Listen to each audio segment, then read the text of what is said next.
Hi friends, welcome to Aadhu's tasty home. ഇന്ന് ഉണ്ടാക്കാൻ പോകുന്ന റെസിപ്പി ചിക്കൻ ഫ്രൈഡ് റൈസ് ആണ്.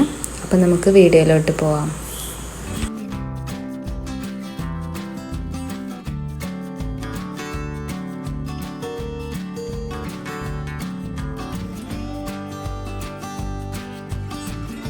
ആദ്യം നമുക്കിതിന് ആവശ്യമായിട്ടുള്ള റൈസ് കുക്ക് ചെയ്യാം. അതിന് ആവശ്യമായിട്ടുള്ള അരി നമുക്ക് ഈ കപ്പിലോട്ട് നമുക്ക് അളന്നെടുക്കാം. ഞാനിപ്പോൾ ഈ ഒരു കപ്പിലാണ് മെഷർ ചെയ്തിട്ടുള്ളത്. എന്നിട്ട് ഇത് നമുക്ക് നന്നായിട്ട് കഴുകിയെടുക്കാം. ഈ റൈസ് കുക്ക് ചെയ്യാൻ വേണ്ടിയിട്ട് കുറച്ച് വെള്ളം വെച്ചിട്ടുണ്ട്. അത് തിളച്ച് വരുമ്പോൾ ഇതിലോട്ട് ആവശ്യത്തിന് ഉപ്പ്, കുറച്ച് ഓയിൽ, എന്നിട്ട് നമുക്ക് ഈ അരി അതിലോട്ട് ഇടാം. ബസ്മതി റൈസ് ഇതിലോട്ട് ഇടാം. എന്നിട്ട് ജസ്റ്റ് ഒന്ന് ഇളക്കി കൊടുക്കുക. അടി ഒട്ടിപ്പിടിക്കാതിരിക്കാൻ വേണ്ടിയിട്ടാണ് നമ്മൾ ഇളക്കി കൊടുക്കുന്നത്. ഈ റൈസ് കുക്കാവുന്ന നേരം കൊണ്ട് നമുക്ക് മറ്റൊരു പാത്രത്തിൽ 1 ടേബിൾ സ്പൂൺ ഓയിലും 1.5 ടേബിൾ സ്പൂൺ ബട്ടറും മെൽറ്റാവാൻ വയ്ക്കാം. ഈ ഓയിലും ബട്ടറും മെൽറ്റായി വരുന്ന ടൈമിൽ നമുക്ക് ഗാർലിക്ക് ചെറുതാക്കി അരിഞ്ഞെടുത്തത് ഇതിലോട്ട് ഇട്ടുകൊടുക്കാം.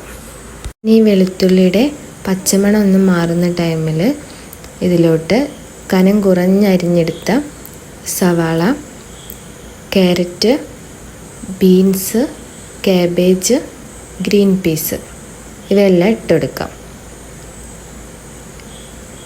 എന്നിട്ട് ആവശ്യത്തിന് ഉപ്പ് ചേർത്ത് നന്നായിട്ട് മിക്സ് ചെയ്തെടുക്കാം. ഈ വെജിറ്റബിൾസൊക്കെ അടച്ചു വെച്ച് വേവിച്ചാൽ ഇതിൻ്റെ കളറൊക്കെ ഒന്ന് മാറും. അത് കാരണം അടച്ചു വയ്ക്കേണ്ട ആവശ്യമില്ല. തുറന്ന് വെച്ചിട്ട് തന്നെ നമുക്കൊന്ന് വേവിച്ചെടുക്കാം. നമ്മുടെ റൈസ് റെഡി ആയിട്ടുണ്ട്. 90% വെന്തിട്ടുള്ളൂ.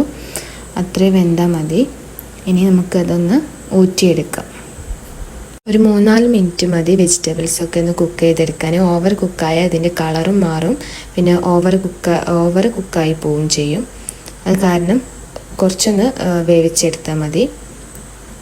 ഇനി ഫ്രൈഡ് റൈസിലേക്ക് ആവശ്യമായിട്ടുള്ള ചിക്കൻ ഫ്രൈ ചെയ്തെടുക്കാം.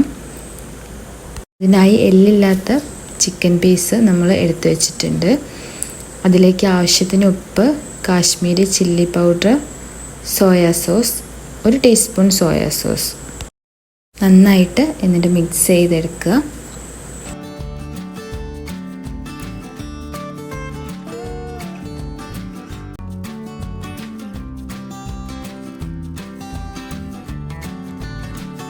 ഒന്ന് ഫ്രൈ ചെയ്തെടുക്കുക.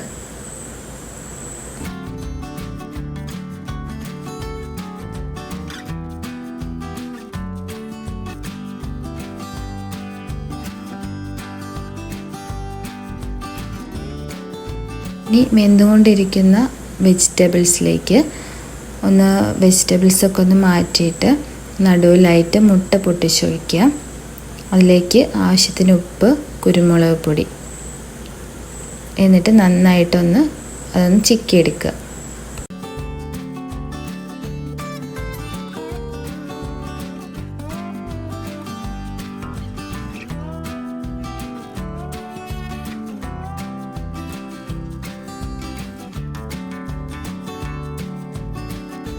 ഇനി ഇതെല്ലാം കൂടെ ഒന്ന് മിക്സ് ചെയ്തെടുത്തതിന് ശേഷം 1 ടീസ്പൂൺ സോയാ സോസും 1 ടീസ്പൂൺ ടൊമാറ്റോ സോസും 1 ടീസ്പൂൺ ഗ്രീൻ ചില്ലി സോസും ഒഴിച്ചൊടുക്കുക.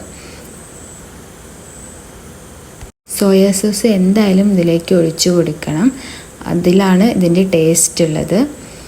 ഫ്രൈഡ് റൈസിൻ്റെ ടേസ്റ്റ് വരുന്നത് സോയാ സോസ് ഒഴിക്കുമ്പോഴാണ്. ഇതിലേക്ക് നമ്മൾ ഫ്രൈ ചെയ്തെടുത്ത ചിക്കൻ പീസ് ഇട്ട് കൊടുക്കാം. എന്നിട്ട് എല്ലാം കൂടെ മിക്സ് ചെയ്തെടുത്തതിന് ശേഷം നമുക്ക് വേവിച്ച റൈസ്, ബസ്മതി റൈസ് ഇതിലേക്ക് ആഡ് ചെയ്യാം.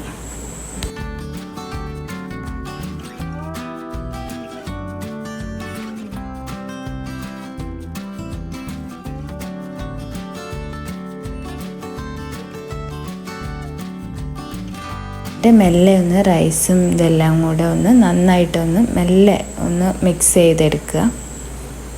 അടിപൊളി ടേസ്റ്റിൽ നമ്മുടെ ചിക്കൻ ഫ്രൈഡ് റൈസ് റെഡി ആയിട്ടുണ്ട്. എല്ലാവർക്കും എൻ്റെ ഈ റെസിപ്പി ഇഷ്ടമായെങ്കിൽ എല്ലാവരും ട്രൈ ചെയ്ത് നോക്കണം. മറക്കാതെ എൻ്റെ ചാനൽ സബ്സ്ക്രൈബ് ചെയ്യണം, ലൈക്ക് ഷെയർ ചെയ്യണം. Thank you.